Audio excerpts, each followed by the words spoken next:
பிரதமர் நரேந்திர மோடி ஒருநாள் சுற்றுப்பயணமாக சனிக்கிழமையன்று மாவோயிஸ்டுகள் பாதிப்புள்ள சத்தீஸ்கர் மாநிலம் தாந்தேவாடா பகுதிக்கு செல்கிறார். அங்கு பல்வேறு நலத்திட்டங்களை துவக்கி வைக்கிறார். மோடியின் வருகைக்கு மாவோயிஸ்டுகள் கடும் எதிர்ப்பு தெரிவித்துள்ளனர். மேலும் ஊழடைப்பு போராட்டத்திற்கு அழைப்பு விடுத்துள்ளனர். மாவோயிஸ்டுகள் எதிர்ப்பு காரணமாக பலத்த பாதுகாப்பு ஏற்பாடுகள் சத்தீஸ்கரில் செய்யப்பட்டுள்ளது. பாதுகாப்பு பணிக்காக 11,000 போலீசார் ஈடுபடுத்தப்பட்டுள்ளனர். இதனிடையே ராய்ப்பூர் பகுதியில் மோடி பிரம்மாண்ட கூட்டத்தில் பங்கேற்க இருந்தார். அதற்காக அமைக்கப்பட்டிருந்த மேடை கனமழை காரணமாக சேதமடைந்ததில் 40 பேர் காயமடைந்தனர். ஜெயலலிதா மேல்முறையீட்டு மனு மீது திங்களன்று கர்நாடகா உயர்நீதிமன்றம் தீர்ப்பளிக்கிறது. ஜெயலலிதா, அவரது தோழி சசிகலா, அவரது உறவினர்கள் இளவரசி மற்றும் சுதாகரன் ஆகியோர் மீது தொடரப்பட்ட வருமானத்துக்கு மீறி சொத்து சேர்த்த வழக்கில் கர்நாடகா தனி நீதிமன்றம் 4 ஆண்டு சிறை தண்டனை மற்றும் அபராதம் விதித்து தீர்ப்பளித்தது. இதை எதிர்த்து ஜெயலலிதா உள்ளிட்ட 4 பேர் தாக்கல் செய்த மேல்முறையீட்டு மனு கர்நாடகா உயர்நீதிமன்ற நீதிபதி குமாரசாமி தலைமையிலான சிறப்பு நீதிமன்றம் விசாரித்தது. அனைத்து தரப்பு வாதமும் முடிவடைந்து தேதி குறிப்பிடாமல் தீர்ப்பு ஒத்திவைக்கப்பட்டது. இதற்கிடையே திமுக பொதுச் செயலாளர் அன்பழகன் தொடர்ந்த வழக்கில் அரசு தரப்பு வக்கீல் பவானி சிங் நியமிக்கப்பட்டது செல்லாது என்று அறிவித்த உச்சநீதிமன்றம் இதுவரை நடந்த விசாரணையின் அடிப்படையிலும் தனி நீதிமன்றம் பிறப்பித்த தீர்ப்பை ஆராய்ந்தும் கர்நாடகா உயர்நீதிமன்றம் தீர்ப்பளிக்கலாம் என்றும் மறு விசாரணை தேவையில்லை என்றும் உத்தரவிட்டது. ஏற்கனவே 18 ஆண்டுகளாக இவ்வழக்கு நடந்து வந்ததை சுட்டிக்காட்டிய உச்சநீதிமன்றம் மே 12ஆம் தேதிக்குள் தீர்ப்பு வழங்க வேண்டும் என்று உத்தரவிட்டிருந்தது. தேவைப்பட்டால் நீதிபதி குமாரசாமி கால அவகாசம் கேட்டு பெறலாம் என்றும் கருத்து தெரிவித்தது. இந்நிலையில் இவ்வழக்கில் திங்களன்று தீர்ப்பளிக்கப்படும் என்று கர்நாடகா உயர்நீதிமன்ற பதிவாளர் பி. ஏ. பாட்டீல் அறிவித்துள்ளார். ஆந்திராவில் தமிழர்கள் சுட்டுக் கொல்லப்பட்ட சம்பவம் தொடர்பாக தமிழகத்தில் வரும் 11 மற்றும் 12 ஆகிய தேதிகளில் IPS அதிகாரிகள் குழு விசாரணை நடத்த உள்ளது. ஆந்திராவில் 20 பேர் சுட்டுக் கொன்ற சம்பவத்தில் IPS அதிகாரிகளின் தலைமையில் 2 குழுக்களை அமைத்து மீண்டும் விசாரணை நடத்த மனித உரிமை ஆணையம் உத்தரவிட்டது. இந்த உத்தரவை தொடர்ந்து வரும் 11 மற்றும் 12 தேதிகளில் அதிகாரிகள் குழு சம்பவம் நடந்த இடத்தை பார்வையிட்டு விசாரணையை துவக்குகிறது. இந்த குழுக்கள் திருவண்ணாமலை, தருமபுரி மாவட்டங்களுக்கு சென்று பாதிக்கப்பட்டவர்களிடமிருந்து வாக்குமூலம் பெற உள்ளனர்.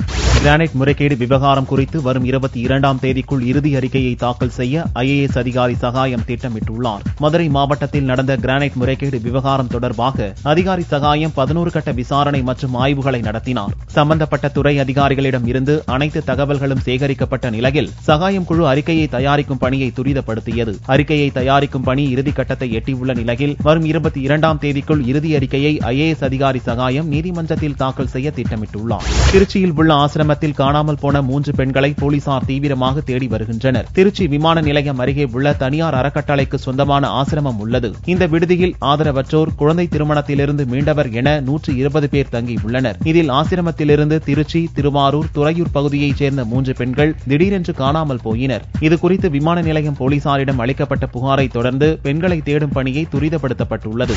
பீகார் மாநில முன்னாள் முதல்வர் ஜித்தன் ராம் மாஞ்சி புதிய கட்சியினை துவங்கியுள்ளார். ஐக்கிய ஜனதா தளத்தின் பீகார் மாநிலத்தில் முதல்வராக இருந்த மாஞ்சி கட்சி தலைவரான நிதிஷ்குமாருடன் ஏற்பட்ட மோதலால் அவர் கட்சியில் இருந்தும் முதல்வர் பொறுப்பிலிருந்தும் நீக்கப்பட்டார். இந்நிலையில் ஹிந்துஸ்தானி அவாம் மோர்ச்சா என்ற இயக்கத்தை மாஞ்சி தனது அரசியல் கட்சியாக மாற்றியுள்ளார். மேலும் பீகாரில் நடைபெறவுள்ள தேர்தலில் தனித்து போட்டியிடப் போவதாகவும் அவர் அறிவித்துள்ளார். மது போதையில் கார் விபத்தில் ஒருவரை கொன்ற வழக்கில் நடிகர் சல்மான் கானுக்கு விதிக்கப்பட்ட 5 ஆண்டு சிறை தண்டனையை நிறுத்தி வைத்து மும்பை உயர்நீதிமன்றம் உத்தரவிட்டுள்ளது. மும்பை செஷன்ஸ் நீதிமன்றம் வழங்கிய தீர்ப்பை எதிர்த்து சல்மான் கான் தரப்பில் வெள்ளியன்று மேல்முறையீட்டு மனு தாக்கல் செய்யப்பட்டது. ஏற்கனவே வழங்கப்பட்ட 2 நாள் ஜாமீன் வெள்ளியன்று முடிவடைய உள்ள நிலையில் தண்டனையை நிறுத்தி வைக்க கோரியும் தனியாக மனு தாக்கல் செய்யப்பட்டது. வழக்கை விசாரித்த மும்பை உயர்நீதிமன்ற நீதிபதி திப்சே சல்மான் கானின் தண்டனையை நிறுத்தி வைத்து உத்தரவிட்டார். மேலும் மும்பை நீதிமன்றத்திடம் 30,000 ரூபாய் ஜாமீன் பத்திரம் தாக்கல் செய்யவும் நீதிபதி உத்தரவிட்டார். மீட்டர் கட்டண முறையில் ஆட்டோ ஓட்டுநர்களுக்கு அதிக அபராதம் விதிக்கக்கூடாது என வலியுறுத்தி மாநில அண்ணா தொழிற்சங்கத்தினர் போலீஸ் கமிஷனரிடம் மனு அளித்தனர். தமிழகம் முழுவதும் ஆட்டோக்களுக்கு ஒரே மீட்டர் கட்டணத்தை வரையறுத்து குறிப்பிட்ட தொகையை வசூலிக்க அரசு உத்தரவிட்டுள்ளது. சென்னை தவிர இந்த கட்டணம் மற்ற மாவட்டங்களுக்கு பொருந்தாது என கோவை மாவட்ட CITU ஆட்டோ தொழிற்சங்க தலைவர் சுகுமார் உயர்நீதிமன்றத்தில் மனு தாக்கல் செய்தார். இதற்கிடையே மீட்டர் கட்டணத்தை பின்பற்றாத ஆட்டோக்களுக்கு 1000 ரூபாய் முதல் 2000 ரூபாய் வரை அபராதம் விதிக்கப்படுவதாக புகார் எழுந்துள்ளது. இந்த புகார் மீது நடவடிக்கை எடுக்க வலியுறுத்தி அண்ணா தொழிற்சங்க மாநில தலைவர் சின்னசாமி மற்றும் கோவை மாநகராட்சி மேயர் ராஜ்குமார் ஆகியோர் போலீஸ் கமிஷனரை சந்தித்து கோரிக்கை மனு அளித்தனர். தனியார் வங்கியில் அடகு வைக்கப்பட்ட 13 லட்சம் ரூபாய் மதிப்பிலான நகைகளை திருடிய வங்கி ஊழியர் கைது செய்யப்பட்டார். புதுச்சேரி மறைமலை அடிகள் சாலையில் தனியார் வங்கியில் முதுநிலை மேலாளராக ஜோசப் என்பவர் பணியாற்றி வருகிறார். இவர் வங்கியில் அடகு வைக்கப்பட்ட நகைகளை சோதனையிட்ட போது அதில் 52 சவரன் நகைகள் குறைவது தெரிய வந்தது. இதனைத் தொடர்ந்து வங்கி மேலாளர் உருளையன்பேட்டை போலீஸ் நிலையத்தில் நகை திருடப்பட்டிருப்பதாக புகார் செய்தார். புகாரின் அடிப்படையில் வங்கியில் பணியாற்றும் அடகு நகைகளை கையாளும் ஊழியர் குகனிடம் நடத்தப்பட்ட விசாரணையில் அவர் நகைகளை திருடியது தெரிய வந்தது. குகனை கைது செய்த போலீசார் அவரிடம் இருந்து 13 லட்சம் ரூபாய் மதிப்பிலான நகைகளை பறிமுதல் செய்தனர். ஈரோடு அருகே மின்னல் தாக்கியதில் 20க்கும் மேற்பட்ட தறி இயந்திரங்கள் எரிந்து சேதமடைந்தன. ஈரோடு மாவட்டம் சின்னியம்பாளையம் வாய்க்கால்மேடு பகுதியில் இடியுடன் கூடிய கனமழை பெய்தது. அப்போது திடீரென்று ஏற்பட்ட மின்னல் தாக்கி அங்கிருந்த சங்கரன் என்பவருக்கு சொந்தமான விசைத்தறி கூடம் தீப்பிடித்தது. தகவலறிந்து சம்பவ இடத்திற்கு தீயணைப்புத் துறையினர் வந்து தீயை அணைத்தனர். இந்த விபத்தில் 20க்கும் மேற்பட்ட விசைத்தறி இயந்திரங்கள் எரிந்து நாசமாகின.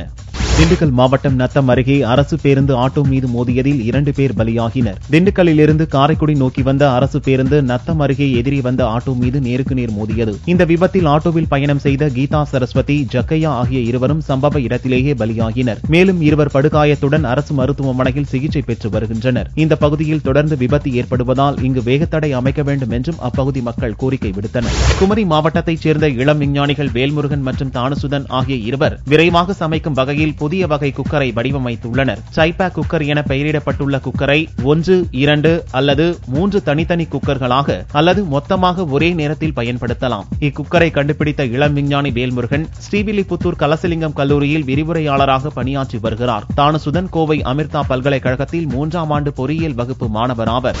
தங்கத்தின் விலையில் வெள்ளியன்று சவரன் 24 ரூபாய் குறைந்து 1 சவரன் 20,352 ரூபாய்க்கு விற்பனையானது. 1 கிராம் ஆபரண தங்கம் 2,544 ரூபாயாக இருந்தது. 1 கிராம் வெள்ளி 20 காசுகள் குறைந்து 40 ரூபாய் 30 காசுகளுக்கு விற்பனையானது. பார் வெள்ளியின் விலை 37,685 ரூபாயாக இருந்தது.